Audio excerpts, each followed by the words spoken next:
You can be whoever you want to be to play rugby. 2 years with Wales and not getting a shout was hard. One moment doesn't define you. You always have the opportunity to forge your own path. The Rugby Rising Locker Room. Hey guys, thank you for joining us here on Rugby Rising Locker Room in partnership with Mastercard. I'm Sadia and this is Maud. Our theme for this episode is self-belief, and our guest today is someone we know very well from our Waspy girly days, Flo Williams. Flo has been playing elite level rugby for over 15 years, plus currently plays fly half at Saracens. She has also played internationally for Wales. Flo embodies leadership on and off the pitch through her work as the director for women's sport at Matter Marketing Agency. She strives to show female athletes their potential in the world and has helped to create England's rugby identity through her work. Flo, welcome to the locker room. So today we were talking about self-belief and backing yourself. What is your initial thoughts when we put that to you? I think self-belief and confidence is not necessarily about being the loudest person in the room, but it's about being the person you wanted to be when you walked into that room as such. So being the person you are with your best friends, but authentically through all of your relationships. And sometimes that's difficult because you go, oh, I'll just become wallpaper and just fit into whichever room you're in. But actually trying to still embody who you are in every room that's real confidence to me rather than just being the loudest. Yeah, for sure. And I think that's a very British thing for us to do, is to just try and blend in and, be quiet and polite in the corner. But I think, you try and be who you are, and then that shows to everyone, kind of you. Yeah. You've got to really have a really strong picture in your mind of who you want to be. And I think, especially for female athletes, it's really hard for us to have role models that we can totally match ourselves against, because most of the time we're doing something for the first time, whether it be on the field or off the field. There is so much that we're going into uncharted territory, so you have to have so much self-belief, because it's not I'll just copy what they did and then I can mark myself against them and have people around you who can guide you through it. Most of the time you're doing it yourselves. For sure. So can we hear more about you? How was young Flo? Was she confident? Did rugby help you?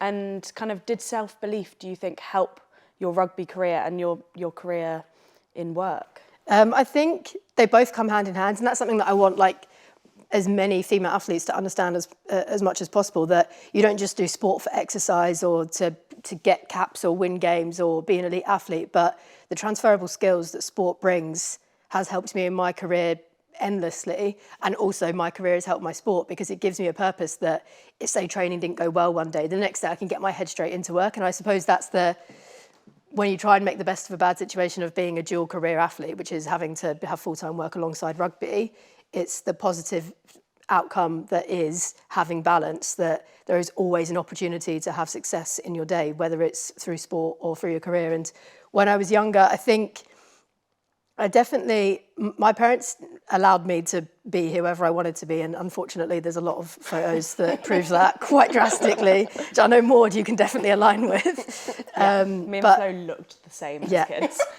I think especially in my teenage years, being in a girls' rugby team really helped my confidence, because it's kind of it's a bit like Black Mirror. It's like a society within society. So you go to rugby and no one cares what you're wearing, no one cares who you like, no one cares what you listen to. They just care about what you can do on the field. Mm. And I think that sort of non-judgmental space that rugby provides meant that I could go into school and I just really didn't care about what anyone thought, because I knew I was doing this thing and I had this other group of people that totally had my back. I watched a Chelsea women documentary on YouTube, which is honestly the best sports documentary I've ever watched. And Sam Kerr says for female athletes to perform well, they have to belong, but for male athletes, they have to perform well to belong. So girls have to feel like they have a sense of belonging in a team for them to be able to achieve their potential, whereas for men, it's no, you have to go out and prove yourself and then you're with us. And not that that's statistically proven, but I really do think that is key. And teams like what we had at Wasps, there were things that we absolutely did not have, but what we did have was culture and team bond. And I genuinely think that's what got the best out of, especially young players like you guys, is because you knew whatever happened, everybody had your back. And I think that's something that is really breeds that sort of self-belief that female rugby players have. Definitely. It's really nice to hear you speak, because it sounds like now, in terms of like a self-belief point of view, you find that like intrinsically. But was there ever a point that when you were growing up, when you were younger, where you kind of had a shift where you realised that you had to be the person to back yourself and not kind of rely on external things? Or have you always kind of felt like, yeah, I'm confident? Or was it a journey?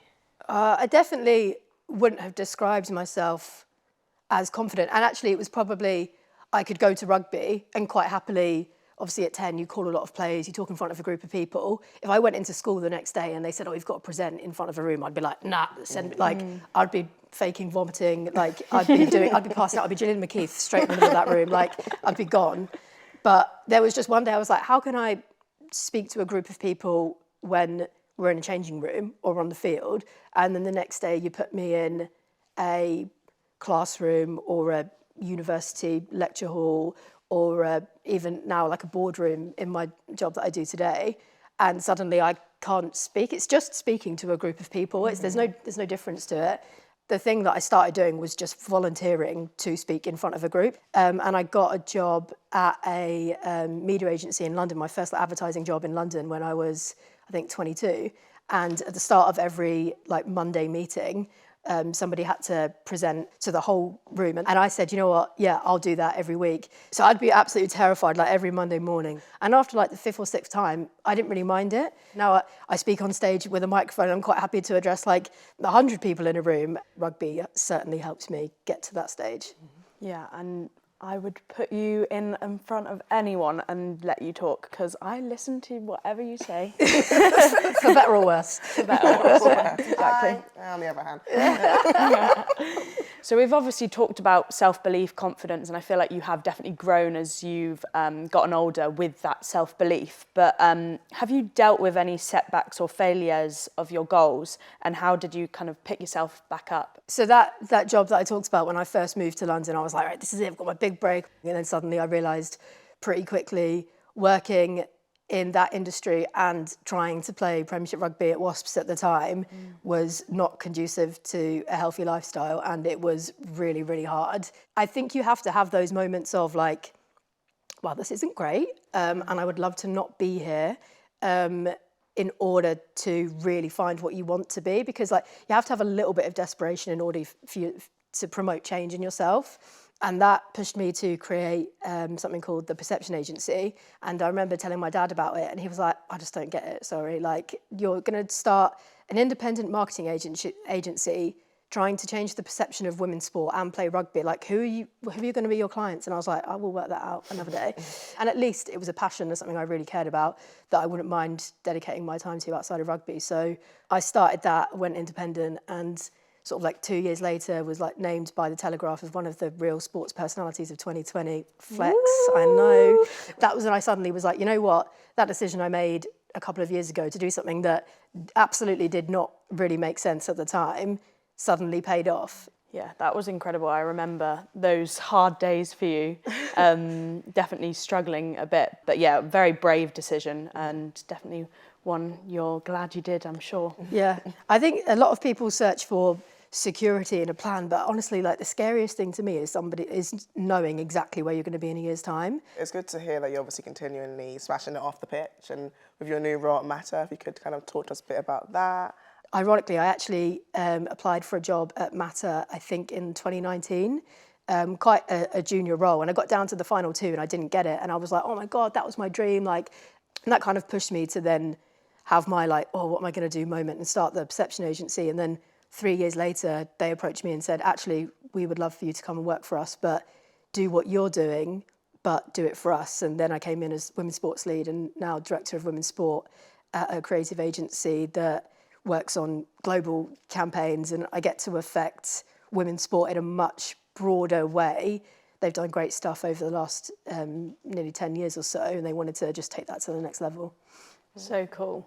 And you've obviously gone through a lot of cool campaigns with that. What would you say your best campaign with Matter was, or like most proud campaign? It's funny you should ask, because you guys have actually been in a couple of them, but helping to evolve the England's team identity, for the women's team to be able to go like, this is us. We want to create more opportunity to market women's sport in a different way, to really change perceptions. And rugby particularly is a great opportunity to do that, because I think a society that is not only accepting but is celebrating women's rugby particularly is a progressive society, and means that women have less barriers in everyday life, because you can do anything, and it's shown on TV, and it's shown through social media. But I have to say my favourite is the Clinique Game Face campaign.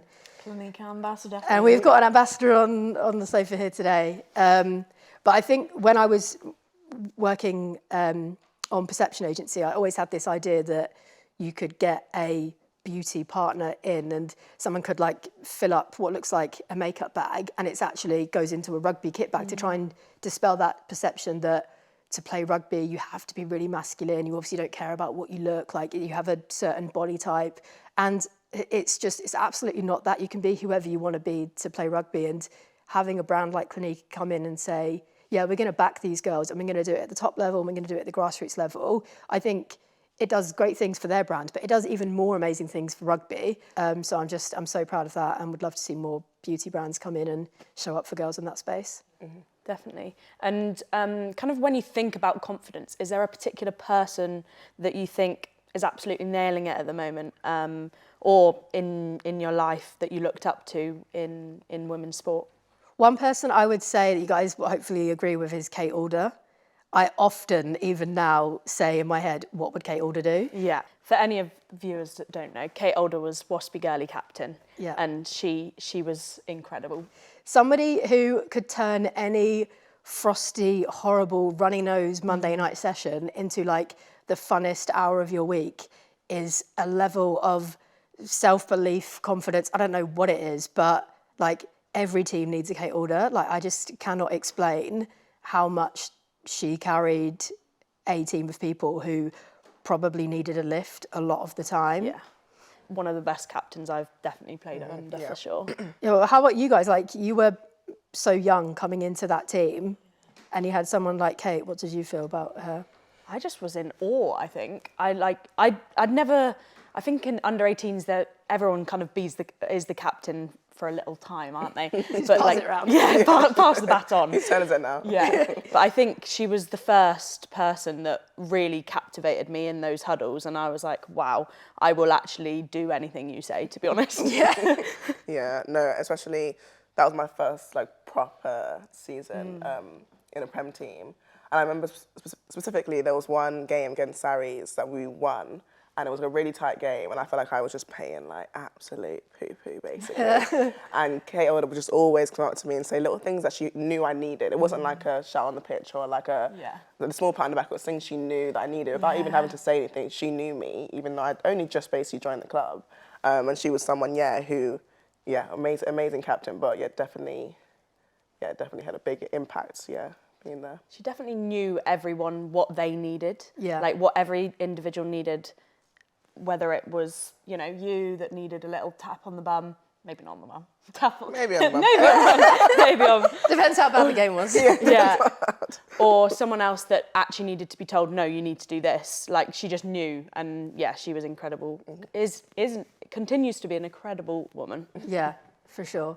So you've talked a lot about backing yourself and self-confidence and people around you have who kind of instill that into you, but have you ever had any experiences where you felt like people haven't believed in you or people haven't been in your corner, and kind of how has that affected you? After being in camp for best part of 2 years with Wales and not getting a shout was hard. And I went through an entire Six Nations campaign and didn't play once, but you kind of have to just take the experience for what it is. And I think sometimes you feel like a confidence knock because you have a set of expectations that you don't achieve, but you kind of ignore all of the other things that you did achieve. So it's kind of just like realising that even though you might not have achieved your ultimate goal, you have achieved like lots of other ones along the way. Shout out to Kate Alder again, gosh, she's getting such a shout. But I remember I came back from one of those training camps and went to Wasps, and obviously like hadn't played. And Kate gave me a card that said, the best is yet to come. And I think having a mentality of, even though what you're doing might be great, but like something better's coming, it always gives you something to look forward to. How important do you think it is to have the confidence to say no? We've seen it with Simone Biles, Naomi Osaka, these huge athletes in high-pressure situations where they thought, actually, I don't want to do this, or I can't do this right now. Some advice that somebody gave me a couple of years ago, Alejandro, one of my teammates at Saris, told me no is a full sentence. And I am still working on doing that, but no is a full sentence, and you don't have to have a reason that you can't go to that event or you don't want to do that extra bit of work. You can just say no. And I think that is a challenge, especially for women. Like, I see it at work all the time. Like, you can tell when an email is written by a woman because they're like, so sorry to bother you. Like, would it be okay if? And it's like, just ask the question. You know, like, a bloke wouldn't worry about how he's phrasing it. They would just say, can you do this? Thanks. It doesn't mean being rude, but it's like, don't start with apologetic. Just have your boundaries, stick to them, because it's not a negative thing to say no. It's actually a really positive thing because you're holding space for what you actually really do care about, what you need to achieve and where you need to put your energy. I think I say no too much, actually. I think I'm allowed to say yes. I need to say no. Yeah, I would say I need to say no. no. Yeah. What sort of advice would you give to kids that are lacking in self-confidence? Having the idea of always having something to look forward to, that it's not like if one thing goes wrong, it's not like a spiral and everything's going to go wrong, and like one moment doesn't define you, one coach's selection or non-selection doesn't define your whole career. You always have the opportunity to like forge your own path whenever you want. So knowing that there is more opportunities to have success is one thing I would say. 43% of girls, teenage girls, stop playing sport because they lack confidence and a sense of belonging. And I think you can't create a sense of belonging and confidence independently. Like, that comes from having a community of people around you who can allow you to feel like you belong, and then you can actually feel safe to go do that thing you always wanted to do. Finding your crew of people who will always have your back and say, yeah, wear that really bright top, or yeah, do the crossfield kick, or like, yeah, that was a sick offload. I know you dropped it, but like it was such a good idea, you know? I think having people around you like that allows you to breed confidence and grow and go to the next step. Yeah, and rugby definitely is that sport that can kind of give you that. Yeah. It might be biased, but I think it definitely, it's the place to be for sure. On the topic of advice, we've got a little segment called Priceless Advice in partnership with Mastercard. So we've got a question that's been sent in to us, and the question is, how do you keep going when recovering from big injuries? I think after big injuries, I had a couple of shoulder operations when I was about 20, 21, spent a lot of time in a sling. I set myself goals, and it wasn't like get back, play 80 minutes, score 100 tries, like be player of the season, yeah, sweet, like that will be my end goal with this injury. It was do one pull-up, you know? Yeah. And that was something that I wasn't great at pull-ups before the injury, so I thought, you know what, if I come back and I can do like sets of 5 pull-ups or whatever, then actually I'm stronger than where I was before. And mentally, that made me feel really confident in myself. And I set myself like lots of small little goals that achievable goals that I could do every day. And then also having things that I was passionate about that weren't rugby. So like investing more time into what I was doing at uni and seeing friends and doing other stuff like that meant that I wasn't totally reliant on, oh, I'm not playing, therefore, like, my life doesn't count right now. 100%. And I think we've both gone through injuries, and I think finding that kind of other hobbies or just distractions or just other things. Filling your time. Yeah, filling your time is really good. And you can't just have your sole focus on rugby, especially when you're injured, because rugby's taken away from you. Yeah. Focus on those small things that you know come naturally to you, because then, once you get those things done, you get back into the groove of things, then you can then think of, you know, those huge things that you want to do. But I think, in terms of getting back into it and the confidence, focus on what your super strengths are and then go for the 100 tries. 100%. We have loved chatting to you, Flo, and thank you so much for coming on the show. Thanks for having me. And thank you very much for everyone at home for tuning in. Make sure to watch more on Rugby Rising Locker Room in partnership with Mastercard. Bye.